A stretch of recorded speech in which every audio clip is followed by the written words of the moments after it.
Since the issues with the English voice actor late payment, people starts to dig out more infos about Formosa Studio, the studio that handles the recording for Genshin Impact. So I started looking at Reddit in the morning while I found this post about Kokomi's voice change and noticed that, yeah, her voice sounds different. Take a look. I am Sangonomiya Kokomi, organizer of the Resistance and also the Divine Priestess of Watatsumi Island. Matsuda, Uchimura, I understand that you're concerned for the safety of Watatsumi Island.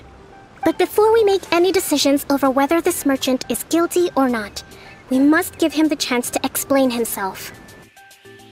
If this fried tofu with all the frills hasn't gotten too cold, I would be happy to play.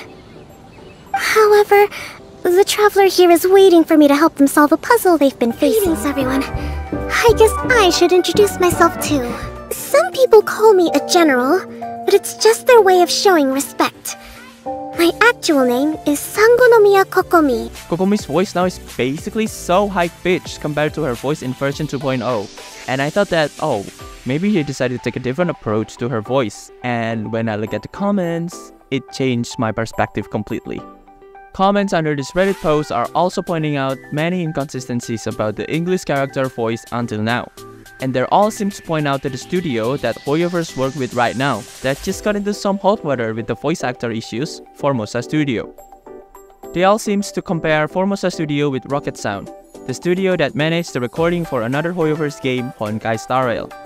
They all seem to think that Rocket Sound provide more better direction than Formosa, saying that they enjoy the voice acting in Star Rail more rather than Genshin Impact. Now we don't know anything about how they direct the voice actor in Genshin Impact, but if the comments were true, then it's another red flag again for Formosa Studio. Since the late payment issue recently, Hoyoverse might just lost a lot of faith to Formosa Studio, and it's not looking good for them.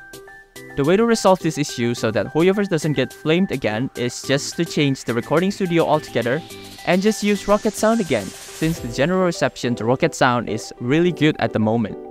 Personal opinion, I really hope that Hoyoverse will listen to the public's opinion and just change the recording studio to Rocket Sound, because Formosa Studio already has a lot of red flags. And the issues with Formosa Studio is already quite big of an issue. And even then, the situation with the payment is also not really quite resolved yet, so creepy. And that's for today's news. I'm gonna be the #1 news that will cover these issues until they got their payment that they deserve. Until then, stay tuned.